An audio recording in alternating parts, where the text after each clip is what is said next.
우리는 지금 1월 첫 주부터 해서 우리 인생은 하나의 게임이고 이 인생 게임을 잘하기 위해서는 규칙을 알아야 되는데 그 승리하는 인생을 승리로 살아가는 법칙에 대해서 계속 말씀을 나누고 있습니다.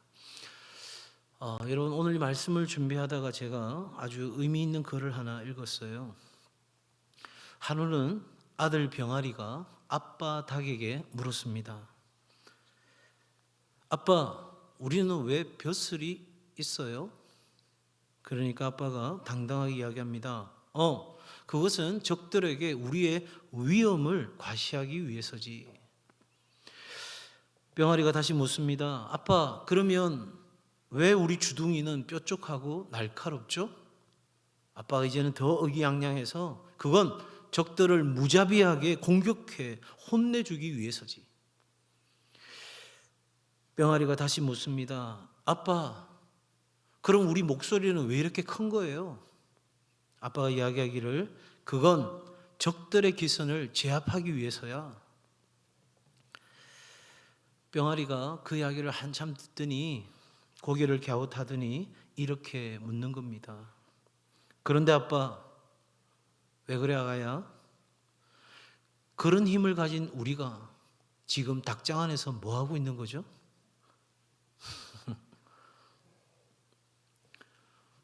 사랑하는 청년 여러분, 이 닭들의 모습이 우리의 신앙과 삶의 모습은 아닐까? 그런 질문으로 이 말씀을 시작하려고 합니다. 우리는 교회에서 말씀을 듣고 많은 것을 배웁니다. 훈련도 받습니다. 그리고 그 말씀 들을 때 뭐든지 할 수 있을 것 같습니다. 그런데 안타깝게도 우리의 신앙과 삶이 강하고 담대하게 세상을 이기며 살아가기보다 동물원에서 사람들이 던져주는 먹이를 받아먹고 사람들 앞에 재롱을 피우며 사람들이 원하는 모습으로 살아가기 위해 바둥거리고 있는 동물원의 사자와 같은 모습은 아닐까? 우리가 얼마든지 세상을 넉넉히 이길 수 있는 것들을 갖추었음에도 불구하고 하나님이 주셨다고 말씀함에도 불구하고 여전히 우리는 닭장 안에서 먹이를 주워 먹으며 조금 더 먹겠다고, 조금 더 남보다 빨리 먹겠다고 그렇게 아둥바둥거리며 살고 있는 것은 아니냐 하는 것입니다. 우리끼리 집안에서 손뼉 치고 즐기며 때로는 위세도 부리는 것을 전부라고 생각하는 그런 신앙의 우리의 모습이 없지 않느냐 하는 것을 제 스스로에게도 묻고 여러분에게도 이 시간 묻고 싶은 겁니다. 우리는 누구입니까? 저와 여러분은 여러분이 믿든 믿지 않든 하나님은 우리에게 말씀하십니다. 세상을 싸워 이길 수 있는 하나님의 군사라는 겁니다. 하나님의 군대라는 것입니다. 그래서 우리로 하여금 여호와를 바라는 너희들아 강하고 담대할지어다 그렇게 말씀하시며 우리로 하여금 이 세상을 영적으로 정복해가는 위대한 하나님의 사람들로 쓰시고자 하는 것입니다. 그래서 우리를 이 세상에 빛이 되게 하셨고 우리를 이 세상 가운데 소금이 되게 하셨다라고 하나님은 말씀하고 있는 것이죠. 그럼에도 우리는 왜 닭장에서 벗어나기를 꿈꾸지 않을까요? 우리는 왜 동물원에서 사람들이 먹이를 많이 던져주면 좋아하고 주지 않으면 힘들어하고 사람들이 와서 박수갈채 보내주면 너무너무 좋아했다가 사람들이 더 이상 찾아주지 않으면 씁쓸하게 그렇게 살아가고 있는 걸까요? 결론적으로 말씀드린다면 내가 누구인지를 모르기 때문인 거예요. 여러분이 누구인지를 정확하게 모르기 때문에 우리는 그렇게 살아가고 있다는 거예요. 세상이 들려주는 이야기에 나를 맞추며 살아가는 거예요. 오늘 인생게임 승리 법칙 네 번째로 정체성에 대해서 여러분과 함께 나누고자 합니다. 인생에서 가장 중요한 질문이 있다면 그것은 우리가 살아온 경험이 우리의 정체성을 만드는가, 아니면 우리의 정체성이 우리의 경험을 이루어 가는가? 답은 뭘까요? 제가 질문 잘못한 거예요? 그러니까 우리의 경험이 정체성을 만드는가? 자, 4천만이 기다리는 객관식으로 갑니다. 1번. 자, 2번. 우리의 정체성이 우리의 경험을 만든다. 몇 번? 1번? 정답은 2번입니다. 우리의 정체성이 우리의 경험을 만드는 거예요. 자, 민수기 13장, 14장의 이야기를 한번 보면 잘 알 수 있습니다. 거기에 어떤 내용이 나오냐면 가나안 땅을 정탐하는 정탐꾼들의 이야기가 나옵니다. 그 땅을 정탐하고 난 뒤에 사람이 두 갈래로 나뉘어졌습니다. 한 부류는 어떤 사람? 그 가나안 땅을 우리가 점령할 수 있다고 하는 사람. 또 한 부류는 어떤 사람이에요? 점령할 수 없다는 사람. 이 둘로 나누어졌습니다. 어떤 면에서 보면 둘 다 맞는 말을 하고 있는 것입니다.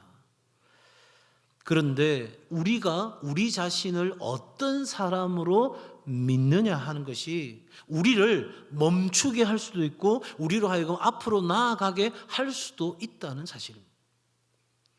그 정탐꾼들 안에서 두 가지로 나뉘어졌는데 할 수 없다, 정복할 수 없다 하는 사람들이 낸 대안은 뭐였어요? 돌아가는 거였어요. 돌아가면요, 괜찮을까요? 사람들이 이렇게 이야기합니다. 그때는 애굽의 가마솥 옆에서 부스러기 고기라도 얻어먹었다는 거예요. 그런데 여러분, 그 출애굽기를 시작할 때 모세가 애굽에서 이스라엘 백성들 끌고 나올 때 그때 히브리 성경에 그들이 부르짖었다 하는 말은 사람이 죽을 때 지르는 마지막 비명소리거든요. 으악 소리 지른 거예요. 누구 앞에? 하나님 앞에. 뭐 하는 소리예요? 난 못 살겠다는 거예요. 죽겠다는 거예요. 그래서 하나님이 모세를 선택해서 그들을 끌어내신 거예요. 이끌어내신 거예요. 그런데 지금 할 수 없다는 생각이 그들을 지배하는 순간 그렇게 죽을 곳이었던 그곳으로 다시 돌아가겠다는 거예요. 참 답답한 일 아니겠어요? 여러분, 우리도 마찬가지예요. 세상에서 살아가는데 너무너무 힘들어요. 세상을 이기기는커녕 세상에 눌려서, 그 세상이라는 매트리스에 눌려서 완전히 짓눌려서 그렇게 살아가는 내가 한번 살아보겠다고 하나님 앞에 나아가는데 하나님이 내 삶 가운데 응답하지 않는 이 순간을 경험하면서 다시 세상으로 나가서 그 매트리스를 짊어지고 가겠다고, 그렇게 살아가겠다고 한다면 얼마나 답답한 일이겠어요. 여러분, 우리가 누구인가를 질문할 때 중요한 것은 지난날 과거에 내가 경험했던 것, 내 실패, 내가 낙심하고 절망했던 내 삶의 상황들을 근거로 하여서 내가 누구인지를 정의 내리는 것이 아니라 하나님의 말씀이 나로 하여금 내가 누구인지를 말씀하고 있는 것에 우리의 정체성, 아이덴티티를 두는 것이 우리에게 중요하다는 사실이에요. 로마서 6장 11절에 이렇게 말합니다. 죄에 대하여는 죽은 자요 그리스도 예수 안에서 하나님께 대하여는 살아있는 자로 여길지어다.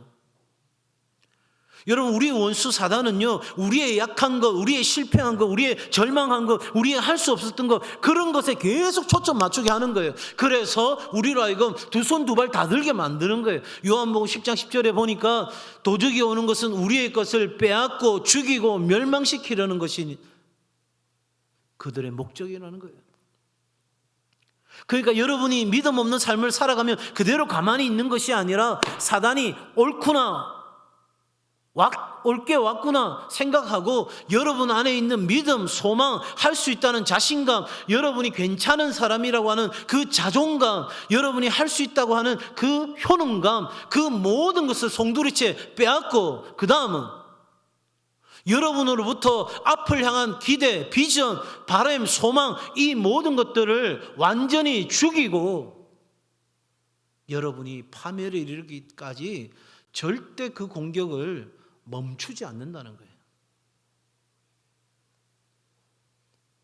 이건 목사님이 그냥 혼자 생각으로 이야기하는 게 아니라 성경이 그 이야기를 하고 있고 목사님이 실제적으로 살아보니 그렇고 부모로서 아이들을 키워보니 그렇고 성도들을 섬겨보니 그게 정말 사실이더라는 거예요. 사랑하는 청년 여러분, 우리 자신에 대하여 무엇을 믿는가가 너무너무 중요한데 우리 영혼 안에는 전쟁이 일어나고 있는 거예요. 지금도. 지금 이 말씀을 듣는 중에도 목사님 그렇게 말씀하지만 나는 지금까지 실패했어요. 나는 지금까지 안 됐어요. 내가 바라는 거 하나님 이루신 적이 없어요. 그냥 나는 그렇게 살아왔어요. 그래서 내 부정적인 지식, 경험에 의해서 나라는 존재를 정의 내리든지 아니면 하나님의 약속에 근거하여 나라는 존재의 정의를 내리든지 우리는 자신의 정체성을 누가 결정하는 거예요? 내가 결정하는 거예요. 잠언 23장 7절에 이렇게 말합니다. 대저, 잘 들어보세요. 그 마음의 생각이 어떠하면 그 위인도 그러한즉. 내가 어떤 생각을 갖고 있는지가 내 삶을 결정하고 내가 어떤 사람인지를 증명하는 것입니다. 여러분, 내가 누구냐? 하나님이 나를 생각하시는 딱 그만큼만 생각하면 돼요.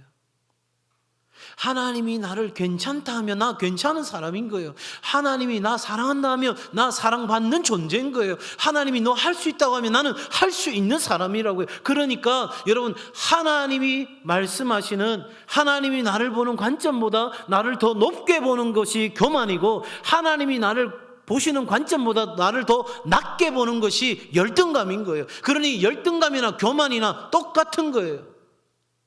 우리의 정체성은 하나님이 내게 무엇라고 말씀하시느냐, 여기에 우리는 뿌리를 내려야 되는 거예요. 여기를 꽉 붙잡아야 되는 거예요. 누구든지 그리스도 안에서 새로운 피조물이라. 이전 것은 지나갔으니 보라 새 것이 되었도다. 지난날 과거에 내 삶이 어땠든지, 내 청소년의 삶이, 내 지난날 대학생활의 삶이, 내 직장생활이 어떠했든지 간에 지금 내가 예수 그리스도 안에 있으면 나는 새로운 사람인 거예요. 새로운 피조물이 된 거예요. 아멘. 다시 아멘. 여러분 힘있게 아멘 하세요. 왜 힘있게 아멘하라고 하냐면 목사님 마음 좋으라고 이야기하는 거 아니에요. 여러분이 입술로 내는 그 소리를 여러분이 듣고 여러분 안에 믿음이 되고 신념이 되기 때문에 여러분이 입술을 내어 고백해야 하는 거예요. 그래서 목사님 시키는 거예요. 여러분, 지난날 어떻게 살아왔고 내 자신을 어떻게 생각했는지 중요하지 않습니다. 옛것은 지나갔고 이제 새 것이 된 것입니다. 그거 믿음으로 받으면 내 것이 되는 거예요, 여러분. 자, 여러분 살아오면서 누군가가 여러분에게 야, 그렇게 말하지 마. 왜 그렇게 말해? 이런 사람, 이런 말 들어본 적 있습니까? 아마 친구들에게 그런 말 했던 사람도 있을 것이고 친구들 중에 누군가가 여러분에게 그런 말 했던 사람도 있을 것입니다. 우리는 말을 하지 말아야 할 것을 말하는 잘못을 때때로 저지릅니다. 오늘 말씀에도 예레미야라고 하는 이 선지자에게 어떤 분이 말했습니다. 뭐라고? 그렇게 말하지 말라는 것입니다. 예레미야에게 상당한 도전인 거예요. 그렇죠? 예레미야 입장에서는 무슨 말을 했어요. 그런데 그분이 말씀하시는 거예요. 너 그렇게 말하지 마라. 무슨 말입니까? 그렇게 말씀하신 분은 바로 하나님이십니다. 뭐라고 말하지 마라고 이야기하냐면 1장 7절에 여호와께서 내게 이르시되 너는 뭐라고 말하지 마라? 다시 뭐라고 말하지 마라? 아이라고 말하지 마라. 그 전에 무슨 일이 있었습니까? 6절 보세요. 내가 이르되 슬프도소이다. 주 여호와여 보소서 나는 아이라 말할 줄을 알지 못하나이다 하니. 여러분, 이 예레미야를 하나님이 쓰시겠다고 이야기하니까 예레미야가 딱 받았던 게 뭐냐면 하나님, 저는요 아이입니다. 말할 줄 모릅니다. 선지자로 살아가려고 하면 말 잘해야 되는데, 말의 능력이 있어야 되는데, 말을 누구보다도 담대하게 할 수 있어야 되는데 나는 아이입니다. 부족합니다. 나는 할 수 없어요. 나는 안 됩니다. 그때 하나님 뭐라고 말씀하셨다고요? 아이라고 말하지 말하는 것입니다. 그러면서 뭐라고 말합니까? 5절입니다. 5절 같이 한번 읽어볼까요? 5절 시작. 내가 너를 모태에 짓기 전에 너를 알았고 내가 배에서 나오기 전에 너를 성별하였고 너를 여러 나라의 선지자로 세웠노라 하시기로. 아멘. 여러분, 하나님 말씀하시는 거예요. 야, 너 어머니의 배에서 너를 짓기 전에 내가 너를 알았어. 내가 너를 구별했어. 그리고 내가 너를 열방의 선지자로 쓰려고 너를 택했어. 이게 뭐죠? 하나님의 데스티니, 하나님의 계획이라는 거예요. 내가 너를 그렇게 쓰기로 결정했다는 거예요. 그런데 예레미야는 지금 뭐라고 말하고 있어요? 나는 아이라, 나는 이래서 못합니다. 나는 우리 집안이 가난해서 못합니다. 나는 대학이 삼류대학이어서 못합니다. 나는 지방 출신이어서 못합니다. 나는 이거 못해서 못합니다. 나는 저거 안 돼서 못합니다. 나에게는 이것도 없습니다. 사람도 없습니다. 도와줄 무엇도 없습니다. 그래서 나는 할 수 없어요.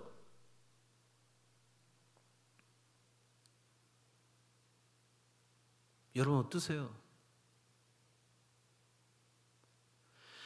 하나님은 예레미야에게 말씀하십니다. 예레미야가 하나님 말씀보다 자신이 처해 있는 상황에다가 환경에다가 초점 맞추고 있잖아요. 그의 부정적인 정체감에 자신의 삶을 초점 맞추니까 다 못할 것 천지예요.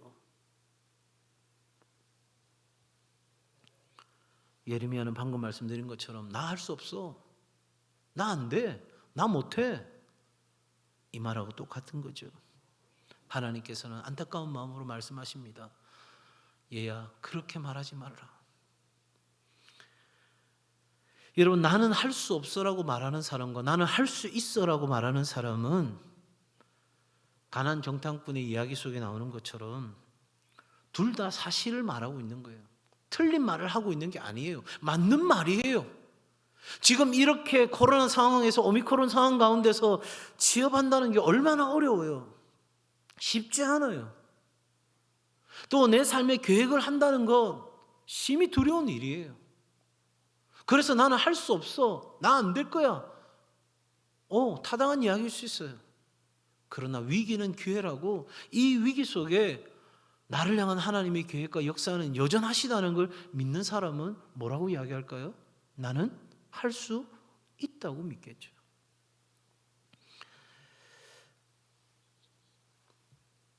우리는 혹시나 내 삶에 할 수 없다는 생각을 선포하고 있지는 않는지, 우리가 무엇을 말하고 있는지 우리 스스로를 점검해 보아야 할 것입니다. 왜냐하면 우리의 언어는, 우리의 말은, 우리의 생각은 우리의 삶의 결과로 만들어지기 때문입니다. 제가 이 인생게임 승리법칙 이야기하면서 첫 시간 이야기했잖아요. 믿음은 가위와 같은 거예요. 뭐와 같은 거라고요? 가위와 같은 거예요. 부정적인 믿음, 할 수 없다는 믿음의 가위를 갖고 있으면 할 수 있다고 하는 생각이 올라오는 것마다 쪽쪽 다 잘라버리는 거예요. 다 자르는 거예요. 그럼 나중에 결국은 뭐가 드러날까요? 할 수 없다고 생각한 그 생각의 결과만 드러나는 거예요. 그래서 이력서도 내지 않습니다. 도전하지도 않습니다. 그리고 새로운 어떤 삶의 계획들을 세우지도 않습니다. 그러면서 하루 종일 한숨과 절망 가운데서 그냥 내 오감을 자극시키는 것들에만 매몰되어져서 하루하루 그냥 그렇게 살아갑니다. 그리고 말합니다. 세상이 이래. 그런데 긍정의 믿음을 가진 사람들은 할 수 없다는 생각, 안 된다는 생각, 세상이 어렵다는 생각, 그거 과감하게 자릅니다. 왜? 하나님이 함께 하시면 할 수 있다고 생각하기 때문에. 사랑하는 청년 여러분, 야고보서 3장 5절에 이렇게 말씀합니다. 이와 같이 혀도 작은 지체로되 큰 것을 자랑하도다. 보라, 얼마나 작은 불이 얼마나 많은 나무를 태우는가. 우리의 혀, 우리의 입, 우리의 목구멍에서 나오는 말들 굉장히 작은 신체의 일부입니다. 그런데 여기에서 나오는 우리의 말, 우리의 생각이 말이 되고 그 말이 우리의 삶이 되고 우리의 삶이 결과로 만들어지는 것이기에 여러분, 작은 불이 산을 태우듯이 우리의 작은 말이 살리기도 하고 죽이기도 하는 거예요. 그러니 여러분이 부정적인 말을 계속해서 내뱉고 있다면 여러분 스스로가 여러분의 삶과 여러분의 인생을 죽이고 있는 결과인 거예요.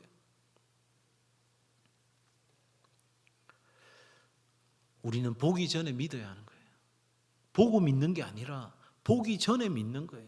내 삶에 이루어지지 않는 그 순간에 믿음을 가져야 그게 믿음인 거예요. 우리는 우리의 삶에 할 수 없다는 생각으로 저주처럼 선포되어진 이 모든 말들을 이제는 걷어내야 합니다. 어릴 때부터 내가 들어왔던 너 안 돼, 너 할 수 없어, 너 안 이쁘잖아, 너 이거 못하잖아, 너 공부 못하잖아, 너 이래서 안 되잖아, 그 모든 말들을 우리의 삶에 저주처럼 뿌리내리진 그 모든 말들을 걷어내어야 하는 거예요. 하나님이 주시는 은혜 안에서, 하나님이 주시는 능력 안에서 나는 할 수 있다는 것, 그것이 하나님의 뜻이고 하나님이 기뻐하시는 것이라면, 하나님이 나를 통해서 일하시고자 하는 것이라면 얼마든지 이루어질 수 있다는 그 믿음의 선포가 그 모든 것을 걷어내게 하는 힘이 되는 거예요. 그럴 때 주의 임재와 능력이 우리 삶 가운데 역사하는 거죠. 로마서 4장 17절에 이번 한 주간 제 마음에 가장 많이 남아있는 말씀 한 구절이에요. 하나님이 죽은 자를 살리시며, 여러분 죽었는데 어떻게 살아나요? 그런데 그 뒤에 이 말씀이 있어요. 없는 것을 있는 것으로 부르시는 이시니라. 여러분 이 말씀을 우리 삶에 각자 선포해야 하는 거예요. 요엘서 3장 13절에 약한 자도 이르기를 나는 강하다 할지어다. 나는 약해요. 세상적 관점 기준 보면 나 보잘것없어요. 나 안 돼요. 내가 준비하고 있는 이 프로젝트가 될지 안 될지 몰라요. 그러나 나는 비록 약하다 할지라도, 나는 세상의 어떤 사람들에 비해서 아이와 같다 할지라도 나는 이제 아이가 아니라고, 나는 하나님의 사명을 맡은 하나님의 사람이라고, 나는 그 주신 은혜 안에서, 능력 안에서 나는 할 수 있는 사람이라고, 나는 약한 사람이 아니라 나는 강한 사람이 되었다고 선포하는 게 시작인 거예요. 내가 그런 사람 되어져서 이야기하는 게 아니라 나는 그런 사람 된 줄로 믿고 선포하는 거예요. 없는 것을 있는 것으로 불러내어야 되는 거예요. 여러분의 삶의 실패의 자리에 있고 황무함의 자리가 있다면, 거기에 아무것도 피어나지 않고 열매도 없다면 이제 그 황무한 자리로 삶의 열매를 불러내어야 되는 거예요. 내 절망과 내 황무함은 이제 끝났다. 나의 삶은 하나님이 주시는 풍성한 열매로 가득하게 될 것이다.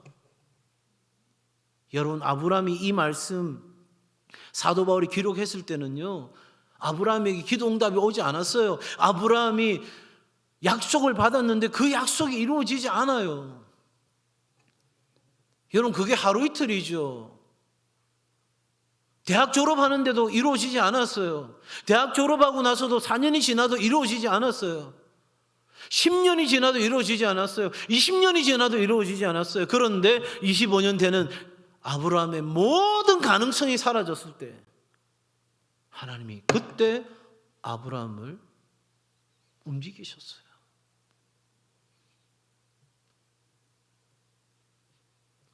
왜 그런 일이 가능했는가?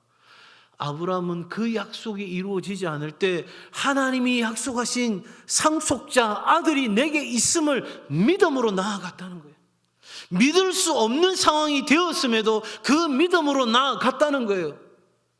믿을 수 없는 상황에서 믿음으로 나아갔는데 또다시 실패하는 자리에서도 아브라함이요, 하나님 도와주려고, 이 정도 되니까 이제 하나님 나 약속한 거 다 잊으셨나 보다. 그래서 자기가 스스로가 하나님 약속 성취하려고 상속자를 만들어내려고 했어요. 신실한 종을 상속자로 삼으려고 했어요. 하갈을 통해서 이스마엘이라는 아들을 낳아서 상속자로 삼으려 했어요. 그런데 하나님이 그거 아니라는 거예요. 그리고 잊을만 하면 나타나셔서 하늘의 별을 봐라, 바다의 모래를 봐라, 이 수많은 자손을 너에게 주겠다. 아니 자녀가 하나라도 있으면 말도 안 해. 없어요, 없어. 사랑하는 청년 여러분, 하나님은 우리를 향해 없는 것을 있는 것으로 부르는 이로 살아가도록 도전하고 계신 거예요. 이제 우리가 각자의 자리에서 생명을 선포해야 하는 거예요. 사단이 우리를 죽이겠다고, 우리를 완전히 파멸시키겠다고 그렇게 덤벼드는 이 상황 가운데서 우리의 이 믿음으로 세상을 이기고 이 선포가 없는 것을 있는 것으로 부르시는 그 하나님과 함께 오늘 내 삶을 계획하고 준비하고 도전해가는 이 삶의 습관이 여러분 안에 있어야 되는 거예요. 왜냐하면 이 습관이 우리의 행동을 만들어내는 거예요.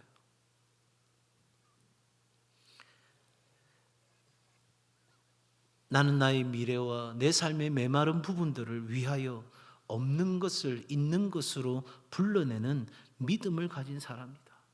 나는 약하지 않고 나는 강한 사람이다. 나는 얼마든지 다른 사람을 도와줄 수 있는 사람이다.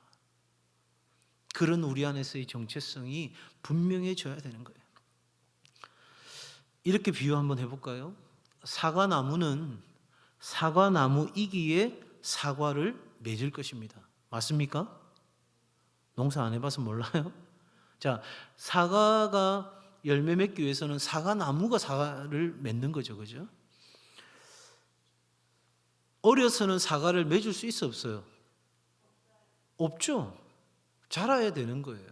성장해야 되는 거죠.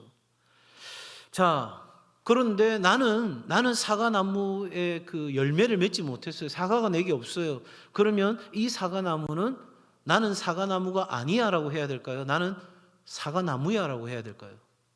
나는 사과나무라고 이야기해야 되는 거예요. 그게 거짓말 아니잖아요. 그게 속이는 거 아니잖아요. 오히려 나는 지금 사과가 나한테 없기 때문에 나는 복숭아야 이렇게 이야기하면 어떻게 돼요? 말도 안 되는 거죠. 그죠? 자, 많은 그리스도인들이 자신의 삶에 열매가 없기 때문에 하나님이 우리에게 말씀하신 정체성에 대해서 말하는 것을 굉장히 힘들어하는 거예요. 특히 청년의 때에 너무 힘든 거예요. 왜? 아무것도 내한테 이루어진 거 없는데 내가 어떻게 그런 사람이라고 선포할 수 있냔 말이에요. 내가 사과나무라고 어떻게 당당하게 말할 수 있냐는 거예요. 내가 어떻게 약하지 않고 강한 사람이라고 이야기할 수 있는 거예요. 내 삶의 메마름을 해결할 수 있는, 참으로 하나님이 내게 넘치는 풍성한 은혜와 복을 주셨다라고 어떻게 말할 수 있냐는 거예요. 내 삶에 아무 열매도 없는데. 그래서 자꾸만 내가 사과나무가 아닌 것처럼 나를 꽁꽁 싸매는 거예요. 남들이 너 사과나무야 이렇게 이야기하면 나 그렇지 않을걸요? 나는 그런 사람 아닐걸요? 그렇게 우리는 대묻죠. 여러분, 사과나무에 열매가 맺히지 못하는 이유는 너무 어려서입니까? 아니면 더 큰 열매를 맺기 위해서입니까? 여러분, 둘 다일 것입니다. 여러분, 분명히 기억할 것은 우리는 하나님의 기름 부음을 받았습니다. 우리는 하나님의 부유하심을 입었습니다. 우리는 구원받았고 치유받았고 우리는 모든 우리의 삶에 뿌리 내려져 있는 저주가 예수 그리스도께서 십자가에 달려 죽으심으로 갈라디아서 3장 13절에 있는 말씀처럼 나무에 달린 자마다 저주를 받은 자라 할지인데 예수께서 우리가 받아야 될 모든 저주를 가져가신 거예요. 그러니 여러분, 가난합니까? 그 가난을 가져가셨습니다. 나는 병들고 어릴 때부터 약했습니까? 그 모든 것 주님 가져가셨습니다. 나는 지식이 부족합니까? 나는 무엇이 부족합니까? 그 모든 것들 주께서 해결해 주신 거예요. 우리가 믿음으로 나아가면, 내가 사무가 나무인 것을 확신하고 나아가면, 그렇게 성장해 가면, 살아있으면 반드시 어느 날 하나님의 때에 하나님의 열매가 우리 삶 가운데 맺게 되는 줄로 믿습니다. 요엘서의 말씀처럼 우리는 지금 약할 수 있어요. 예레미야 말하는 것처럼 우리는 아일 수 있어요. 그러나 하나님이 우리에게 말하라고 한 것, 바로 그거 선포하고 믿음으로 나아가면 우리 가운데 놀라운 역사가 있게 될 것입니다. 만약에 다른 걸 이야기한다면, 내가 사과나무 열매가 지금 없어서 내가 마치 복숭아라고, 내가 다른 나무라고 이야기한다면 오히려 그것이 스스로를 속이는 것이 되고 그는 점점 더 시들어가고 메말라 갈 것입니다. 마지막으로 여러분, 한 가지 기억할 것은 우리는 하나님으로부터 온갖 좋은 것을 받는 법적 소유권을 가진 사람이에요. 무슨 소유권?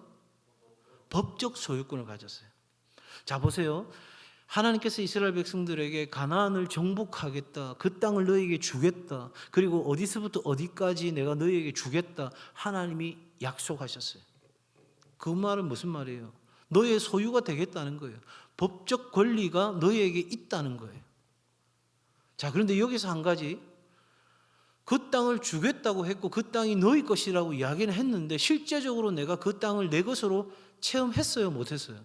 그 순간은 못한 거죠. 근데 그 법적 소유권이 선포되어졌어요. 그런데 언제? 내게 그 법적 소유권이 있다는 걸 믿고 순종하여 나아갔더니 그 법적 소유권이 체험적 소유권이 된 거예요.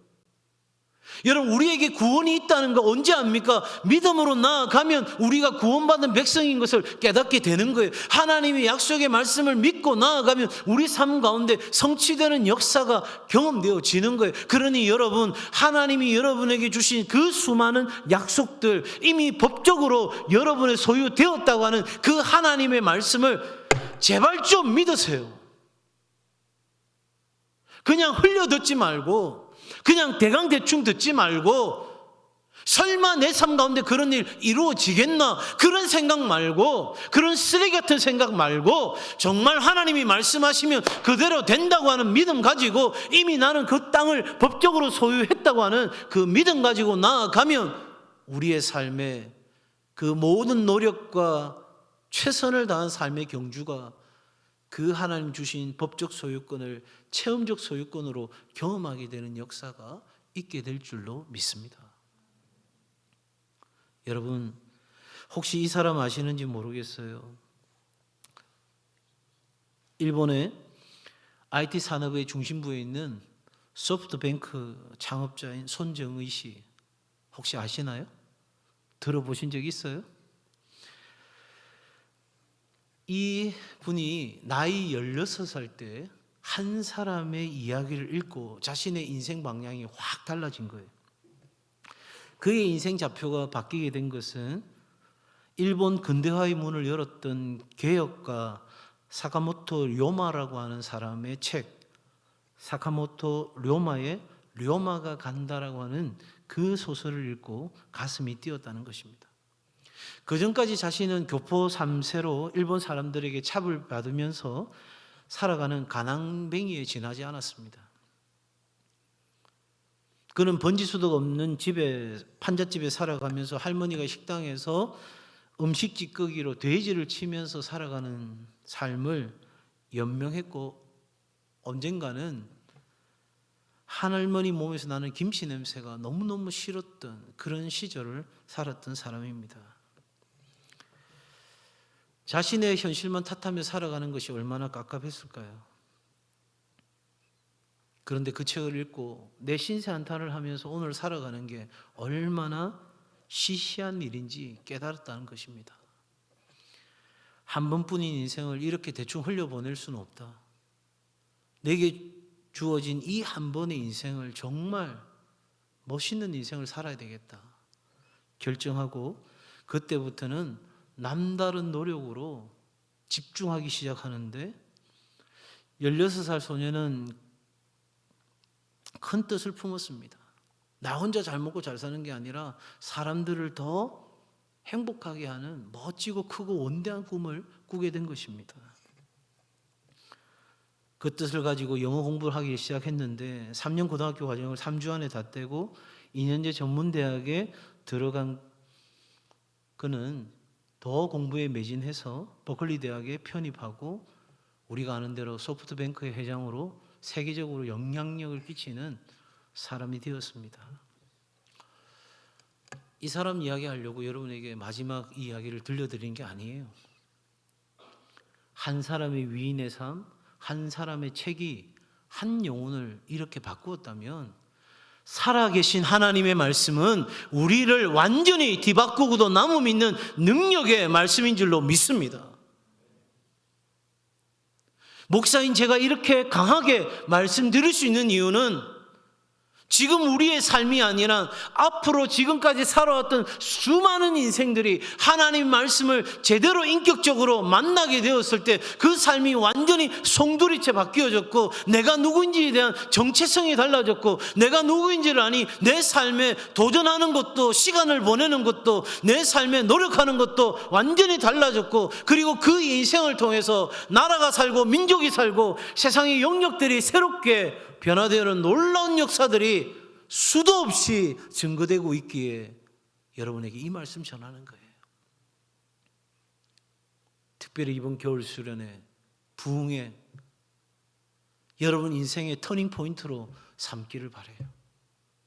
정말 하나님 앞에서 내가 누구인지를 발견하고 내가 어떻게 살아가야 될지를 다시 한번 결단하고 여러분의 전 인생을 걸고 하나님 앞에 나아가는 그런 인생이 꼭 될 수 있기를 바랍니다. 여러분, 시시한 인생 살지 마세요, 제발. 뭐 하려고 인생을 그렇게 살아가요?